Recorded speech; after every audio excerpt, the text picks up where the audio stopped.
you will be held accountable for what you're not doing in this time right now. You were created on earth with a purpose. When God formed you in the matrix of your mother's womb, he designed you with a specific purpose. Of course, there's a series of callings you can have, right? You could be called to be a mother, a student. Those are interchangeable, right? But your purpose that he formed you in the secret place is something that you will be held accountable for. And what I mean is, God designed us, right? So our creator designed us with a purpose.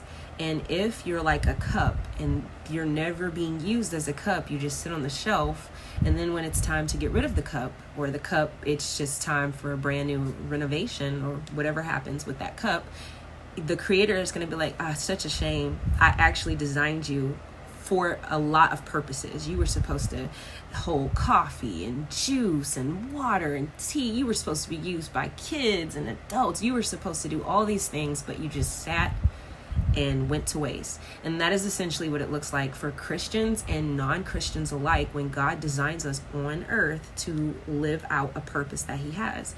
And so when we surrender our free will to him, we are humbling ourselves and our desires, because the cup probably thought, you know what, I'd make a fine plate. And the creator's like, well, you do sit on top of a plate. You can, but that's not what I designed you for.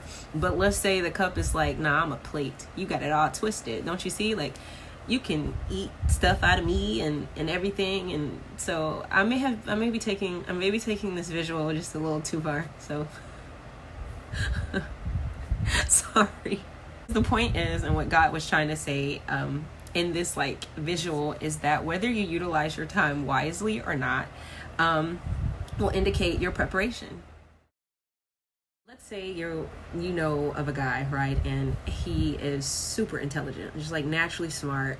He can read anything and understand it, and then he can relay that information in a way that like anybody can understand. Even if they don't even speak the language properly, they'll still make out.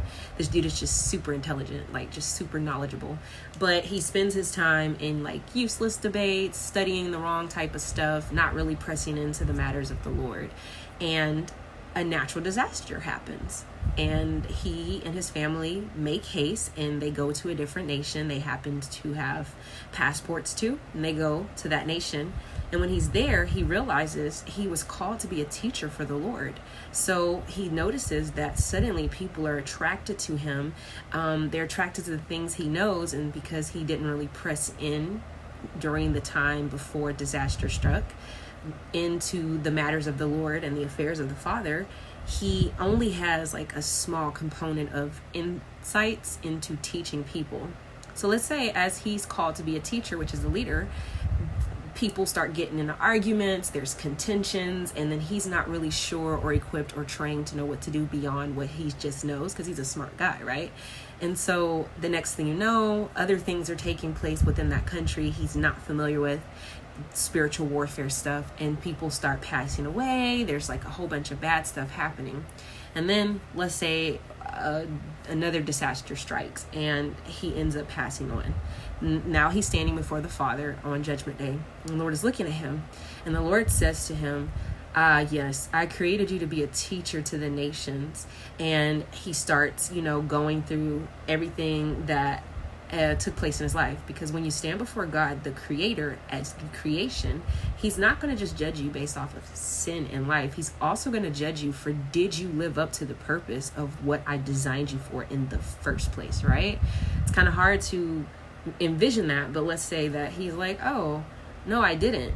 And God is going through with this guy, and he's like, well, I see that some people died. And he's like, yeah, no, it's tragic. I don't know what happened. And God's like, yeah, but you were their overseer. And he's like, wait, I was there what? You had what? I was no. And God's like, yeah, you were their overseer. That's why they were attracted to you. That's why you ended up going to this land, and you were ending up attracting that kind of crowd. So because they passed away on your watch, when it could have been avoided had they had the full totality of the knowledge of my word, their blood is on your hands. So where am I going with this? It is that you will be held accountable for what you're not doing right now in this time, knowing that we're in the last days, knowing that we're in the end times. despite our free will, life is not just about us. And someone is alive because of your prayers, because of what God is doing in you.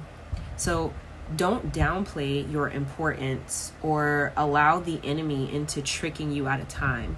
Because yes, we have free will, but God always asks us to die to self and to surrender things under his headship so that we can be put in alignment in accordance to the things that he wants to accomplish on earth through you. You are very, very, very, very, very important to the Father. And so whether you utilize your time wisely will indicate your preparation. Just a little bit of a testimony. Back in 2016, I had a word from the Lord through a prophet, and I wasn't really checking for that at that time. I was backsliding. So if you know backsliding, you're kind of just paying attention, not necessarily.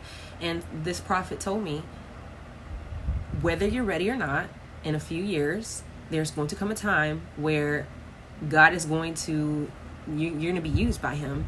And even if you're not prepared, you will still be held accountable for what you didn't do.